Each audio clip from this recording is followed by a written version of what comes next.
let's start out with, if you're going to have a healthy culture, then we got to realize something. Conflict is inevitable, and it's not a problem in and of itself.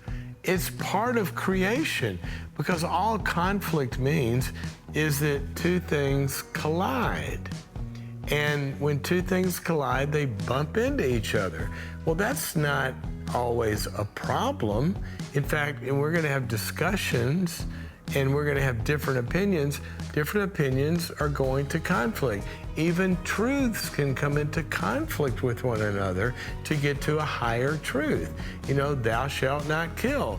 But sometimes there are other truths that come in, like in a just war, for example. What do? You got two truths that come into conflict, and we got to find a higher truth to be able to figure those out.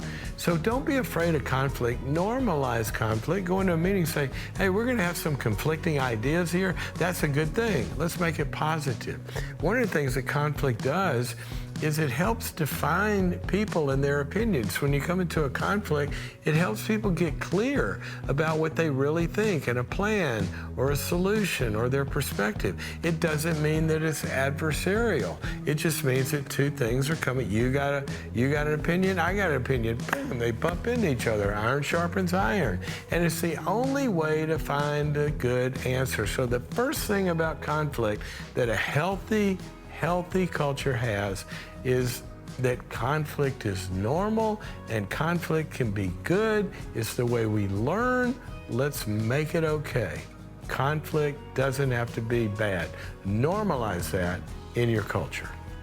Now, once we've done that, let's set some boundaries that are actually boundaries that can protect the culture from some bad conflict and get it into some good discussions. Here's a phrase I like for leaders to really have in their heads. I was talking to a guy one day who was the CEO of a really big public company, and he was saying, we got some morale problems in our team. And I said, well, why is that? And he said, well, because I hired this person, and he came in, and I said, well, why is that? And he said, well, because, you know, he thought that things ought to be done this way, and this other person didn't like it, and then he kind of withdrew. And I said, well, why is that? And everything he would say, I would say, well, why is that?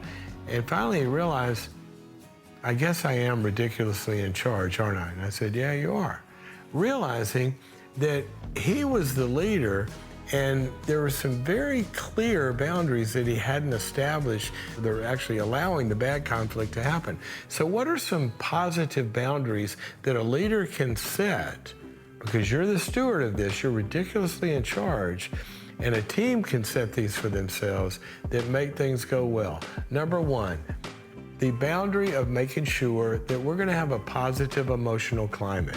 People's brains work better when they're running on positive emotions instead of toxic fears and guilt and shame and all that. So let's start a value of we're going to have a boundary of we're going to have a positive emotional climate and not one out of guilt and fear and anger and those negative things.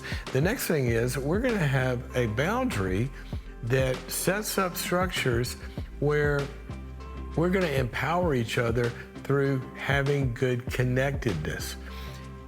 Remember this, God looked at those guys at the Tower of Babel. He said, they're all of one mind. They're unified. They can do anything they want. And he didn't want to build a tower to heaven. So what did he do? He scattered them. He disconnected them. Because unity, connection is the most powerful force in the universe. Roll the clock forward. In John 17, when he sent the team out to go accomplish the mission, he didn't pray for finances, he didn't pray for marketing, he didn't pray for donors, he prayed for one thing, Father, that they might be connected, they might be one as we are one.